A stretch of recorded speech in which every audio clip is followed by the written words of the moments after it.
Nobody could stop him, but his body tried. Back pain nearly took him out. So how did he make 600 starts? This is the story of Russ Cochran, the lefty who never gave in. In April 2024, at 65 years old, Russ Cochran stepped onto the course at the Zurich Classic. It marked his 600th PGA Tour start, an amazing number that few golfers ever reach. Even more special, his son Ryan carried his bag while his other son Reed was the caddy for his partner Eric Cole. This wasn't just any tournament, it was his first PGA Tour event since 2013, a return that said so much about who Russ Cochran is. The day brought magic too. Both Cochran and Cole hit a hole-in-one on the same hole during the first round, the 207-yard par 314th. What a way to mark such a big moment in his long journey. But to really understand this man's story, we need to go back to where it all began. Born in 1958 in Kentucky, Cochran showed early promise on the golf course. He won the Kentucky High School Golf Championship in 1975, proving he had real talent from the start. After playing college golf at the University of Kentucky,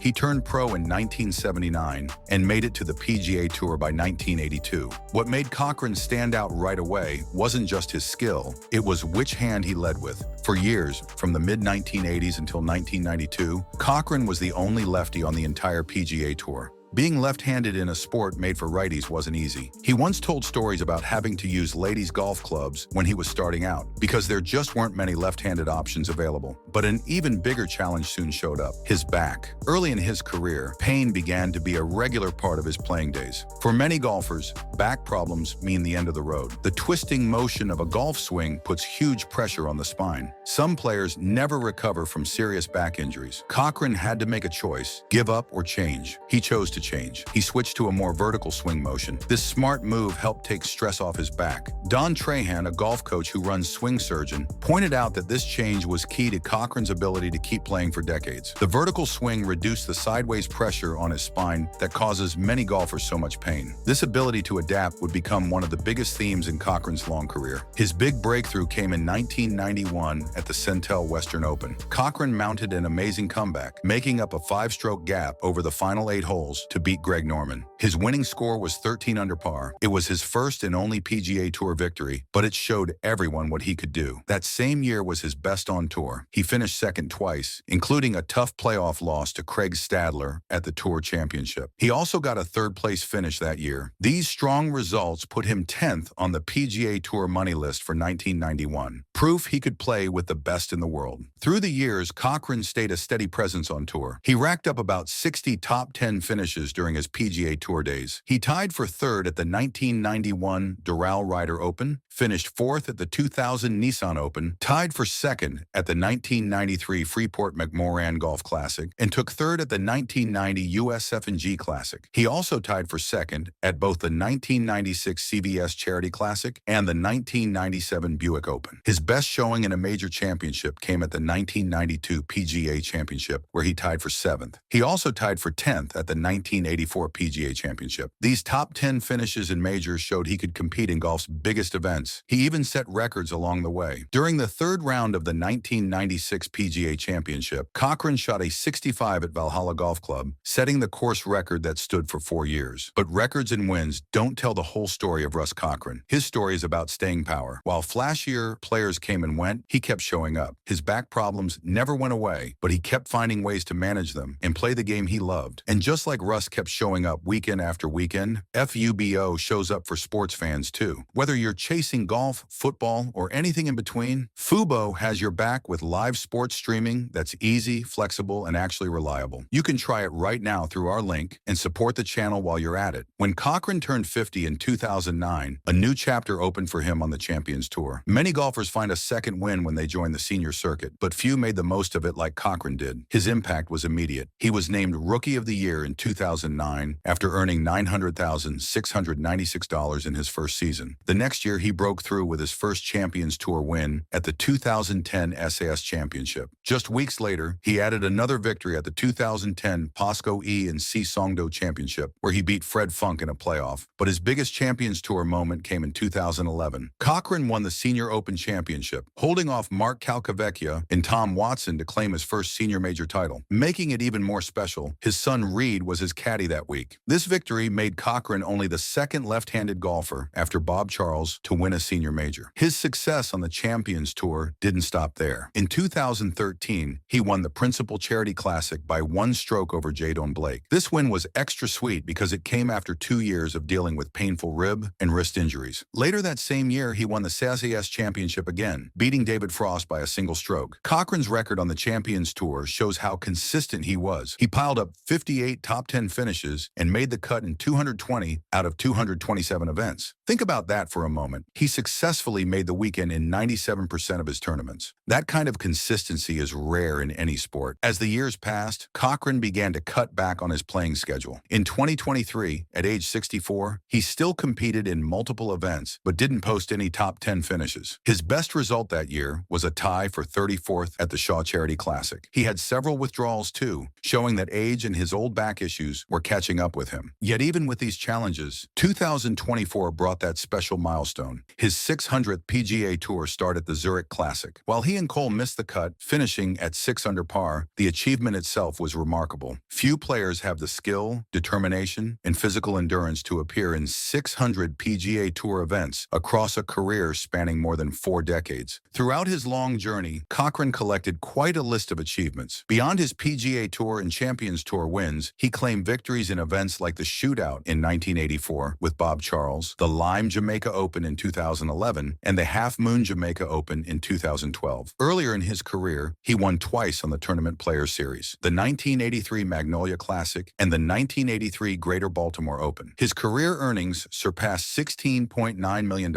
with over $5.6 million coming from the PGA Tour. His highest official world golf ranking was 64th, reached in June 1992. But numbers and stats only tell part of Cochran's story. His biggest achievement was his ability to adapt and endure in a sport that's notoriously hard on the body. The change to a more vertical swing saved his career and gave him 2 decades more of competitive golf than he might have had otherwise. For nearly a decade, he carried the flag for left-handed golfers on the PGA Tour. Today, lefties like Phil Mickelson, Bubba Watson, Brian Harmon, and Robert McIntyre find success at the highest levels of the game. Cochran helped pave that path, showing that being left-handed wasn't a barrier to success in professional golf. His career spans a time of massive change in golf. When he started, wooden-headed drivers were still common, and golf balls didn't fly nearly as far. By the time of his 600th start, the game had transformed with modern equipment, fitness training, and digital analysis tools. Through it all, Cochran adapted. Russ Cochran never became a household name like some of his peers. He won just once on the PGA Tour, while others of his era collected major championships and dozens of victories. But what Cochran lacked in trophies, he more than made up for in tenacity. At the heart of his story is a simple truth. Being great isn't always about winning the most. Sometimes it's about outlasting rivals, outlasting challenges, outlasting pain, and even outlasting time itself. The lefty from Kentucky who battled back problems showed up 600 times for PGA Tour events. He reinvented his swing to keep playing. He joined the Champions Tour and won a major with his son on the bag. Then at age 65, he made a hole-in-one during his milestone 600th start. What finally stops most athletes isn't their competitors, it's their own bodies. But nobody could stop Russ Cochran, not even his own back. He found a way to keep going, to keep swinging, to keep showing up. And in a game where only a tiny fraction of players ever win a single tournament, that might be the most impressive victory of all.